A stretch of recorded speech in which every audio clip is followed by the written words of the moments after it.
Everyone, bank reconciliation के इस video में हम ये समझेंगे कि जो टैली प्राइम का न्यू वर्जन आया है जो कि है 6.0, उसमें कौन सा ऐसा बैंकिंग का नया फीचर्स है जो कि सब बोल रहे हैं कि अब बैंकिंग का रिकंसिलेशन करना सुपर इजी हो गया है। तो हम भी ये सब सीखेंगे। तो फर्स्ट ऑफ ऑल आपको क्या करना पड़ेगा, आपको अपने टैली 6.0 को डाउनलोड करना पड़ेगा। तो आप टैली सोल्यूशन की साइट पर चले जाइए।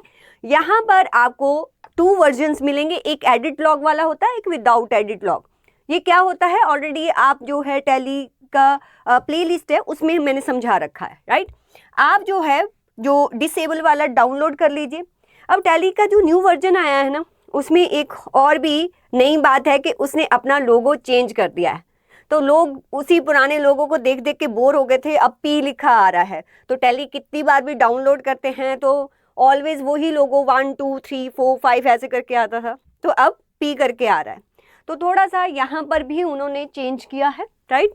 तो और क्या चेंजेस आया है इसमें, जो उन्होंने बैंकिंग जो है ना, बैंकिंग को रिकंसाइल करना, जो बैंकिंग के थ्रू ट्रांजैक्शंस को अपनी टैली सॉफ्टवेयर में लाने का जो सिस्टम है ना, सुपर इजी कर दिया। वो कैसे होगा वही आज समझने वाले हैं।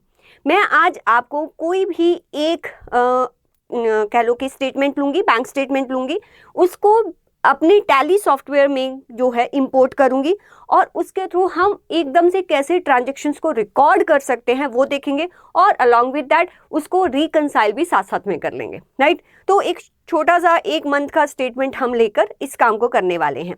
तो पहले आप जो है, जो भी मैं करवाऊंगी आप हमेशा ध्यान रखना, जो भी आज हम करेंगे ये आपके लाइसेंस्ड वर्जन पर ही होगा। आप एजुकेशनल वर्जन पर नहीं कर सकते हैं, क्योंकि बैंकिंग के जितने न्यू फीचर्स जो आए हैं, जो सिंक होना है बैंक का, वो सारे के सारे आपके लाइसेंस्ड वर्जन पर होंगे। तो लाइसेंस्ड वर्जन पर मैं आपको सिखा रही हूँ। हम यहाँ पर न्यू कंपनी को क्रिएट कर लेते हैं। न्यू कंपनी हम बैंक रीको का जो है एक कंपनी बना लेते हैं। स्टेट जो है हम दिल्ली ले लेते हैं, और बाकी मैं कोई भी ऑप्शन नहीं ले रही हूँ। मैंने इसको जो स्टार्ट किया है वो 1 अप्रैल 2025 को ना स्टार्ट करके मैं इसको 1 अप्रैल 24 से स्टार्ट करती हूँ, क्योंकि मुझे देखना पड़ेगा कि मेरा जो बैंक स्टेटमेंट है ना वो कौन सा है। बैंक स्टेटमेंट में फरवरी 2025 का ले रही हूँ, तो ऑब्वियसली वो मेरे फाइनेंशियल ईयर 24-25 में फॉल करेगा। दैट्स वाई यहाँ पर मैंने 1 अप्रैल 2024 ले लिया है एंड एंटर कर दिया। एडिट लॉग हम यहाँ पर नो कर रहे हैं, एंटर कर दिया। तो ये कंपनी हमारी जो है वो क्रिएट हो गई है। इस कंपनी में ये सारे फीचर्स जो हैं, कुछ फीचर जो है ऑटोमेटिकली ऑन होते हैं। मैं जीएसटी को ना यहाँ पर जो है वो क्लोज कर रही हूँ, बिकॉज जीएसटी आज नहीं हम सीखने वाले। हम क्या सीखने वाले हैं, बैंक रिको सीखने वाले। और कंट्रोल ए कर दिया मैंने, तो ये सारा आ गया मेरे पास। अब जो नया फीचर आया है ना, तो नए फीचर में जैसे आप एक्सचेंज में जाते हो, ऊपर एक्सचेंज में जाते हो, ऑल बैंकिंग ऑप्शंस पर जाते हो, तो आप देख सकते हो कि यहाँ पर एक ऑप्शन है log in and log out. अब क्या होगा कि जो बैंकिंग का सॉफ्टवेयर है ना, आपके बैंक के साथ डायरेक्टली कनेक्ट होगा। जो भी आपकी ट्रांजैक्शंस होंगी, जैसे ही आप यहाँ पर अपडेट करोगे, जितनी भी आपके अकाउंट में ट्रांजैक्शंस होंगी वो ऑटोमेटिकली आपके सॉफ्टवेयर में आ जाएंगी। अभी हम क्या कर रहे हैं, हम अपने बैंक से जो है स्टेटमेंट लेते हैं। आप इंटरनेट बैंकिंग के थ्रू अपनी स्टेटमेंट को डाउनलोड करते हैं और यहाँ पर हम इंपोर्ट करके सारी ट्रांजैक्शन लेके आते हैं। मीन्स थोड़ा सा प्रोसेस लॉन्ग है। अब जो टैली है उसने क्या किया, कहता आप यहीं से ही अपने बैंक में लॉगिन कर जाओ, ठीक है। जो भी आपका tally.net ID होगा, जो आपने लाइसेंस जब इसका लिया होगा तो आपको वहाँ पर एक tally.net ID मिला होगा और पासवर्ड, वो आपने यहाँ पर फिल करना है। फिर वो आपके बैंक के साथ आपको कनेक्ट कर देगा। तो ये वाला फीचर आज नहीं करने वाले। आज हम क्या सीखेंगे कि अगर हम अपनी बैंक स्टेटमेंट को टैली में इंपोर्ट कर लेते हैं तो एकदम से सारी ट्रांजैक्शंस को हम कैसे रिकॉर्ड कर सकते हैं, राइट। तो इसको मैं एस्केप करके बाहर आ जाती हूँ। ये आपका 1-2 क्लासेस के बाद हम सीखेंगे कि हमने अपने बैंक को अपने सॉफ्टवेयर में सिंक कैसे करवाना है। जैसे कि मैंने ये न्यू जो है कंपनी बनाई है, इसमें कोई ट्रांजैक्शन नहीं है, क्योंकि आपके सामने बनाया नया कंपनी है, कोई ट्रांजैक्शन नहीं है। मान लीजिए कि मैं अपनी स्टेटमेंट को यहाँ इंपोर्ट करके एकदम से सारी ट्रांजैक्शंस को जो है रिकॉर्ड करना चाहती हूँ। ऑब्वियसली आपको पता होगा कि जो भी आपकी बैंक स्टेटमेंट इंपोर्ट हो रही है उसमें किस टाइप की ट्रांजैक्शंस होंगी। तो मान लीजिए मैं कुछ लेजर्स भी यहाँ पर क्रिएट कर लेती हूँ। मुझे पता है कि मेरे जो एक्सपेंसेस होते हैं, मोस्टली मेरे एक्सपेंसेस एक तो रेंट होता है जिसको मैं इनडायरेक्ट एक्सपेंसेस के अंडर फॉल करती हूँ। तो ये लेजर मैंने बना लिया, मैंने इसको कंट्रोल ए कर लिया। एक मेरा होता है बैंक चार्जेस का, एक बैंक चार्जेस का होता है, ठीक है, वो भी मेरा इनडायरेक्ट एक्सपेंस, ये बना लिया। और मुझे जो है मुझे फीस आती है, मेरी एक सर्विस इनकम होती है। तो सर्विस इनकम जो है एक मैंने ये वाला लेजर क्रिएट कर लिया और जिसको कि मैंने इनकम के अंडर फॉल कर दिया, और ये मेरी मान लीजिए कि डायरेक्ट इनकम होती है। तो एक मैंने डायरेक्ट इनकम का बना दिया। एक मेरी अदर इनकम्स होती है, कुछ भी हो सकती है, उसका मैं यहाँ पर लेजर्स बना देती हूँ, और वो मैं इनडायरेक्ट इनकम में, मीन्स आपको अपनी कंपनी का पता होगा कि कौन कौन से लेजर, वो सारे लेजर्स पहले क्रिएट कर लेने हैं। ट्रांजैक्शन नहीं पास कर रही हूँ मैं, तो इसको मैंने इनडायरेक्ट इनकम में जो है वो रिकॉर्ड कर लिया। दैट्स इट, लेजर्स बना लिए। CFM के बच्चे सबको पता है कैसे लेजर्स बनाने हैं, सब पता है, और मैनुअली आपको बैंक रिकंसिलेशन भी करना आता है। तो अब 6.0 में सीखेंगे, और वो भी सभी स्टूडेंट जिन्होंने पहले टैली किया हुआ है, किसी से भी किया हुआ है, बैंक रिकंसिलेशन सीखना चाहते हैं कि हम अपने स्टेटमेंट को इंपोर्ट करके कैसे एकदम से ट्रांजैक्शन रिकॉर्ड करके रिकंसिलेशन भी कर सकते हैं, वो आज सीखने वाले हैं। तो आपने क्या बना लिए, सारे लेजर्स क्रिएट कर लिए। अब आप बाहर आ जाइए, यहाँ से बाहर आ गए। आपको अपनी स्टेटमेंट को पहले इंपोर्ट करना है, तो आप यहाँ पर जो है Alt-O कर दीजिए, या यहाँ पर इंपोर्ट पर क्लिक कीजिए। जैसे ही आप इंपोर्ट पर क्लिक करेंगे तो आपसे पूछेगा कि आपको क्या इंपोर्ट करना है। मुझे इंपोर्ट करनी है मेरी बैंक स्टेटमेंट। बट रुकिए, यहीं पर बैंक स्टेटमेंट को इंपोर्ट करने से पहले आपको उस बैंक का लेजर क्रिएट करना पड़ेगा, तभी बैंक स्टेटमेंट जो है वो इंपोर्ट होगी। और जो आप लेजर क्रिएट करेंगे ना यहाँ पर, वो सेम जो भी वहाँ पर अकाउंट नंबर होगा, जो IFSC कोड होगा, जो भी नेम होगा, वो सारा आपको यहाँ पर सेम लिखना है। तो आपको अपनी स्टेटमेंट को ओपन करना पड़ेगा, जो भी आपकी स्टेटमेंट होगी। तो मैं यहाँ पर स्टेटमेंट ओपन कर लेती हूँ।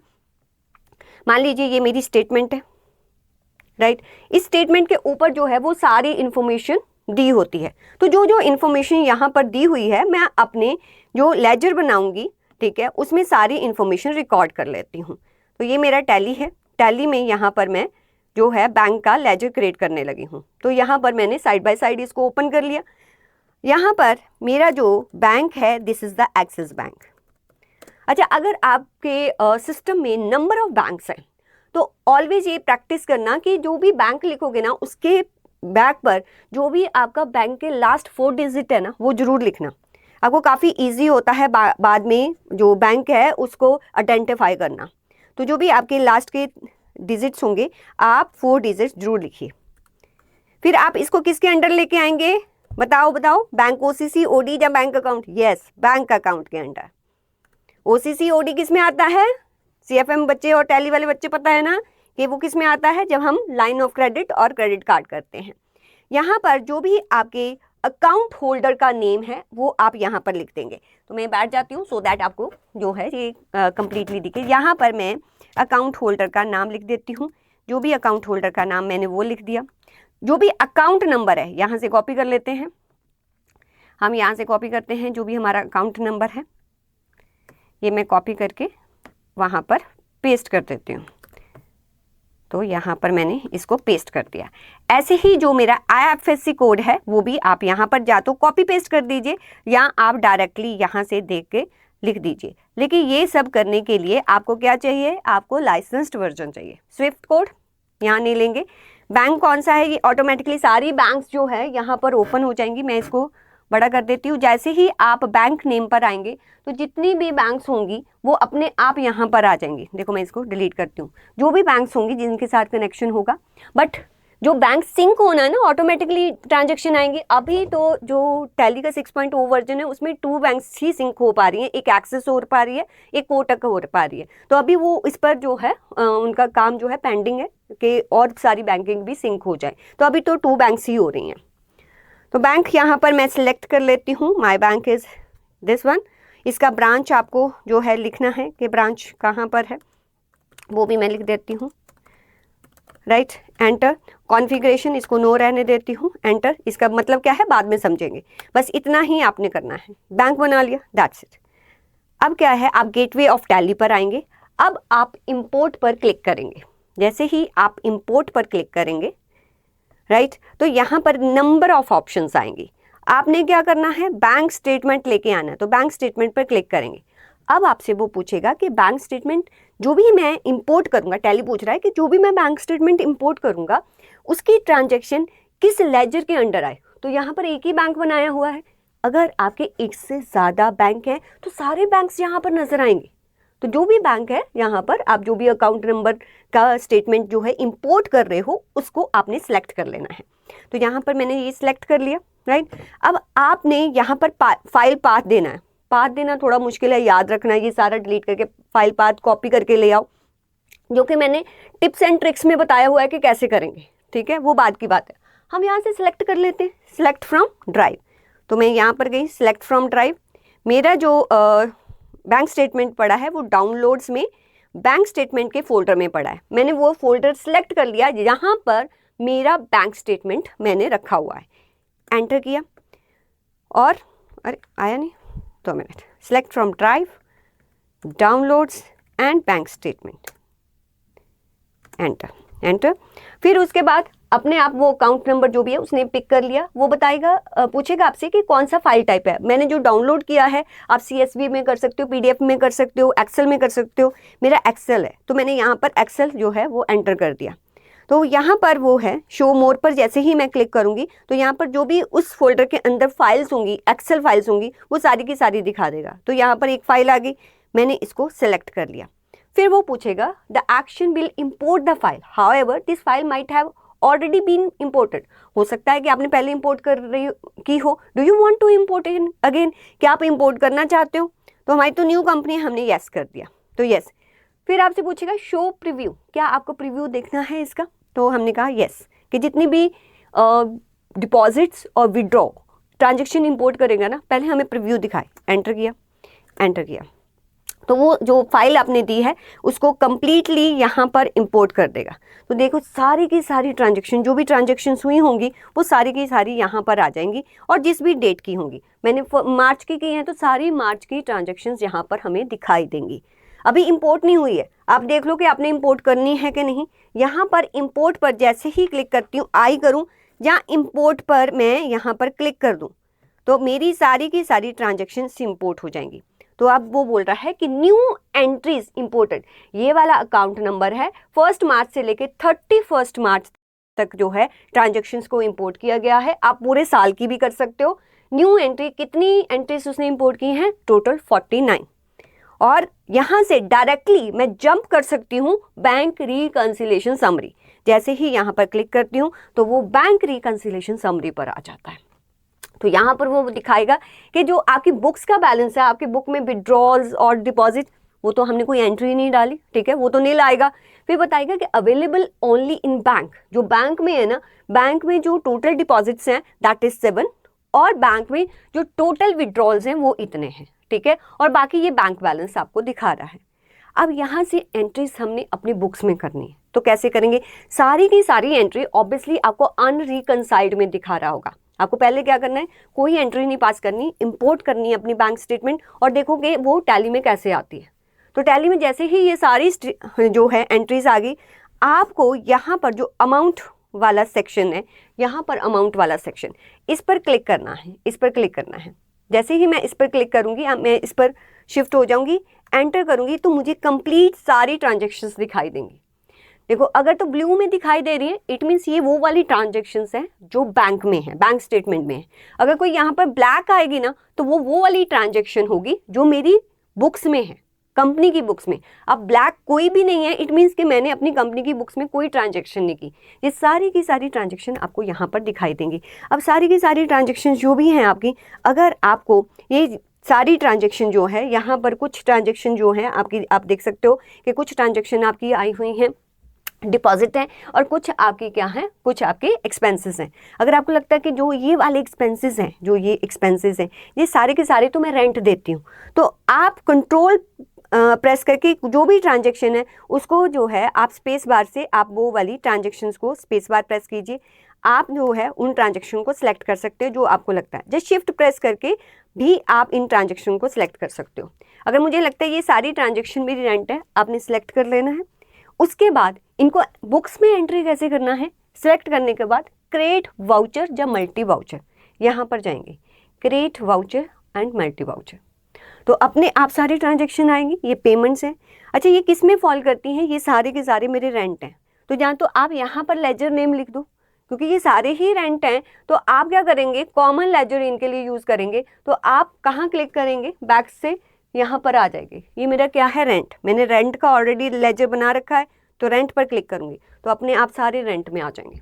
और कंट्रोल ए प्रेस करूँगी तो मेरी ये एंट्रीज जो हैं, ये देखिए, ये रेंट की एंट्रीज मेरी किस में चली जाएंगी, बुक्स में भी चली जाएंगी। अगर आपको कोई एंट्री देखनी है, देखो ये वाली एंट्री, अगर कुछ चेंजेस करना है तो एंटर कीजिए, देखो आपको दिखाई देगी ये और इवन जितना भी नरेशन है वो भी अपने आप आ जाएगा, राइट।